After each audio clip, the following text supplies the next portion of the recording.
This monster is called the Ghost Bomber. Officially, it's the B-2 bomber, but the troops have another name for it, the Spirit, because when it shows up, it's already too late.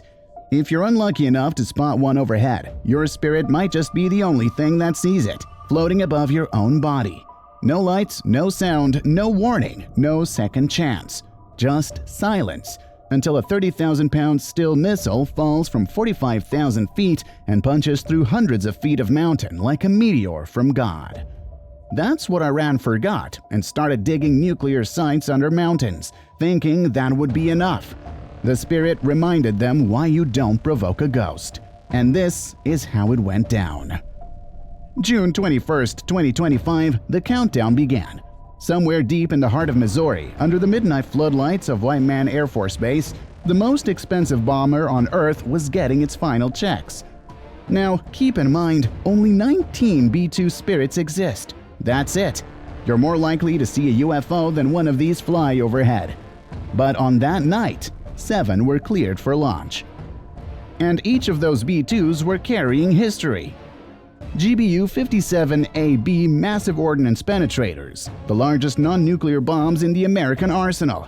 They're designed to punch through 200 feet of reinforced concrete or 60 feet of granite, and then explode with the kind of pressure that turns bunkers into vapor. 30,000 pounds of steel and high explosive, and each B-2 was loaded with 2 of them. On the ground, crews were moving like a pit stop team at Indy. 180,000 pounds of JP-8 jet fuel were pumped into each aircraft. Rotary launchers were locked in, loaded with bunker busters. And the stealth system, fully engaged. That means no heat signature, no radar reflection.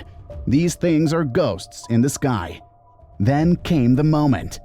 At exactly 1 minute past midnight Eastern Standard Time, the first Spirit taxied down the 12,400-foot runway. Its 4 whisper-quiet engines hummed just above silence. And without so much as a growl, it lifted into the night. One by one, 6 more followed. But they didn't go where you'd think.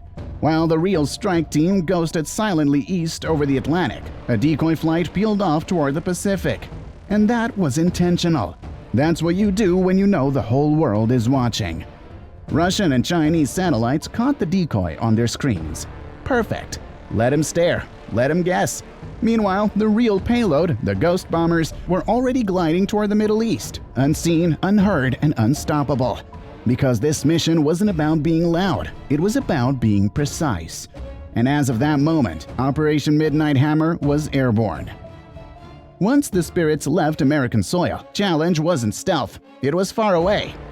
The full round trip from White Man Air Force Base in Missouri to Iranian airspace and back is roughly 14,200 miles.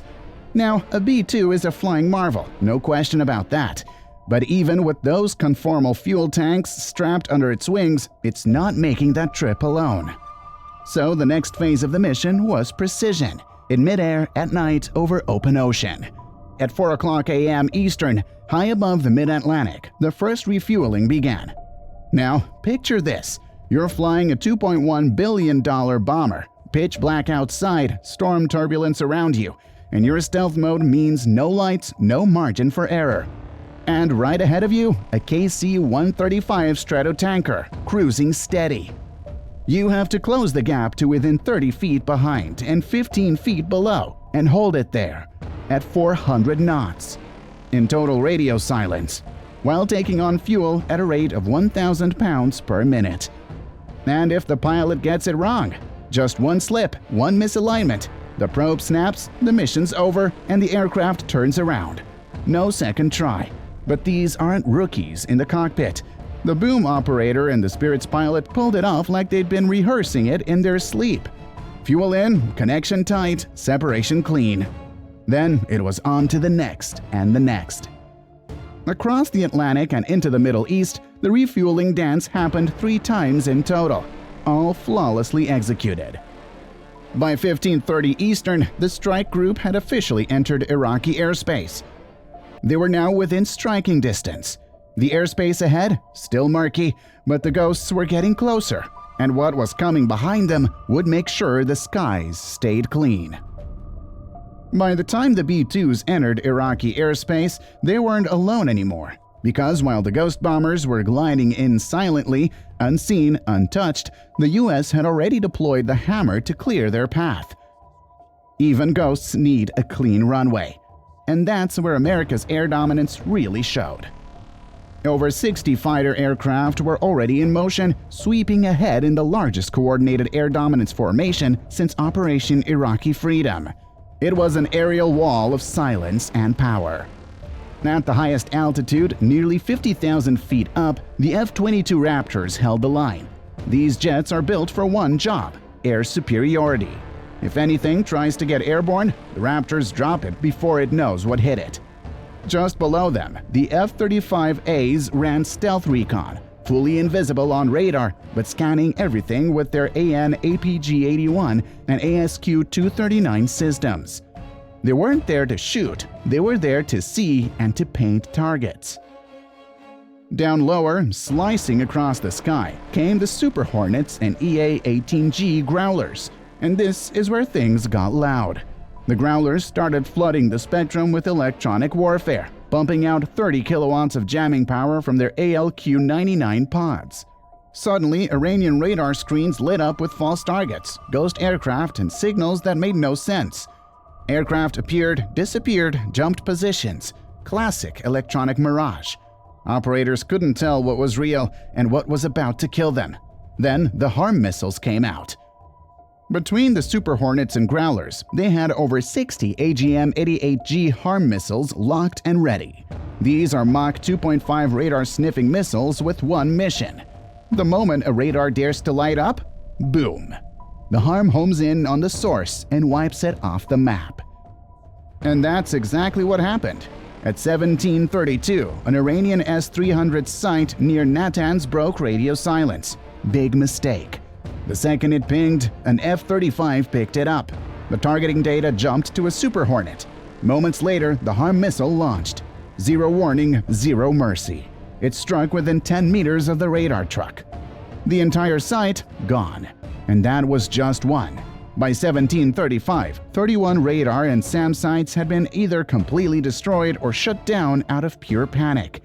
Every surviving operator knew what happened the last time someone pressed a button, so they didn't. The Iranian skies, now filled with static, ghosts, and fear.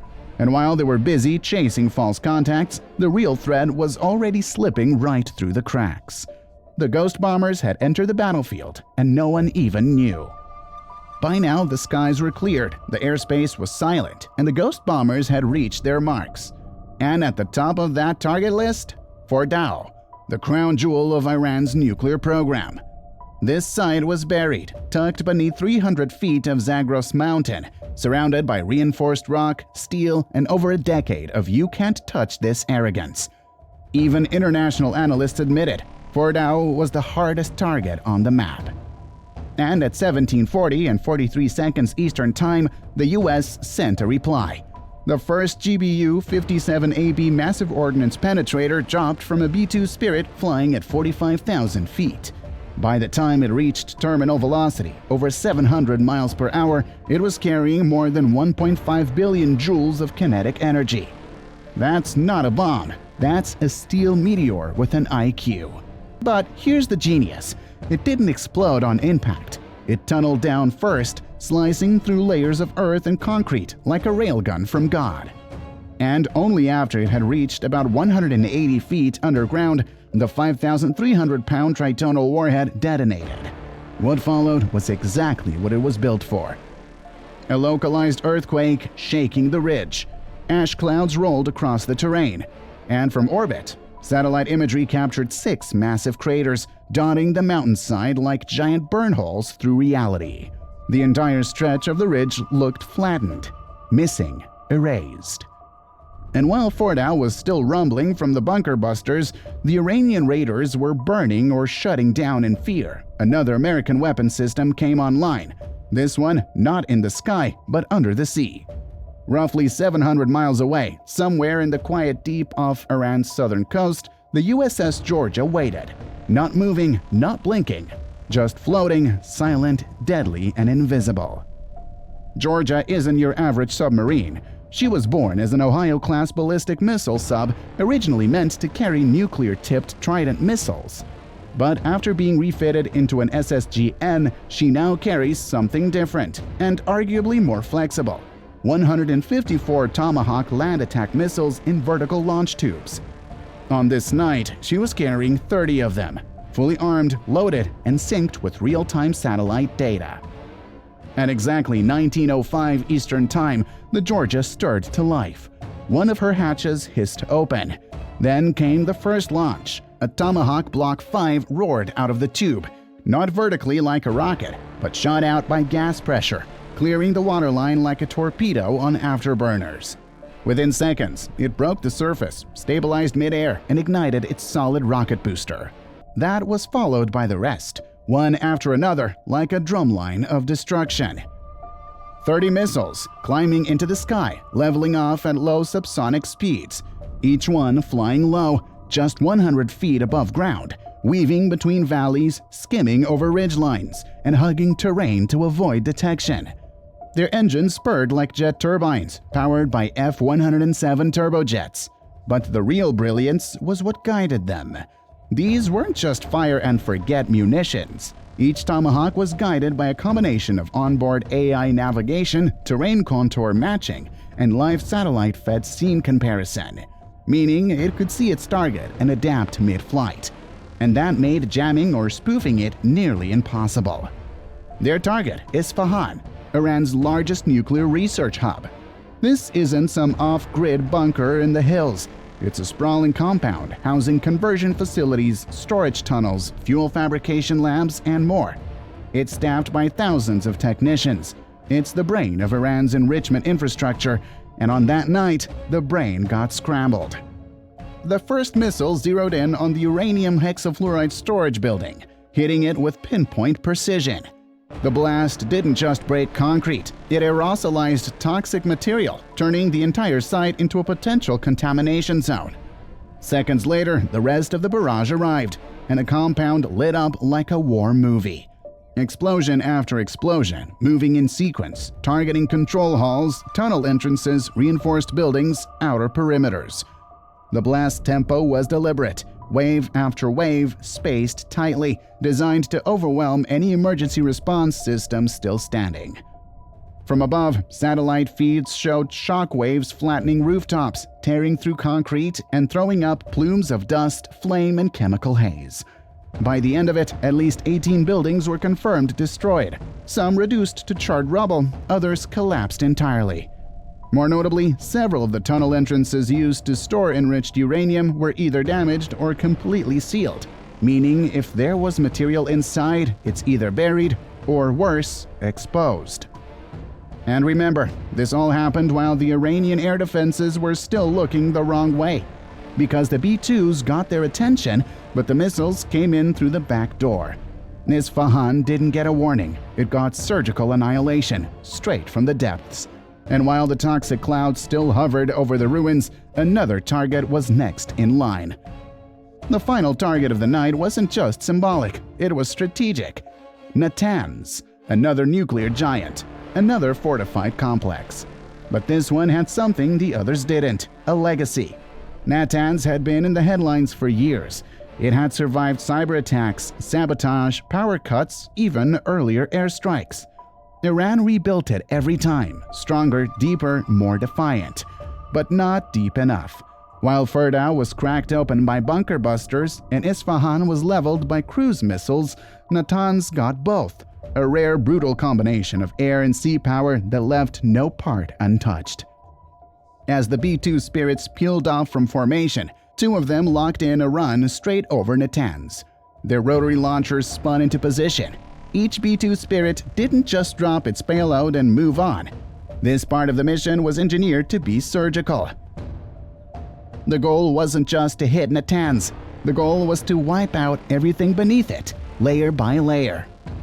The first GBU-57AB, the 30,000-pound bunker buster, was released from 45,000 feet, slicing through the air and accelerating to over 700 miles per hour.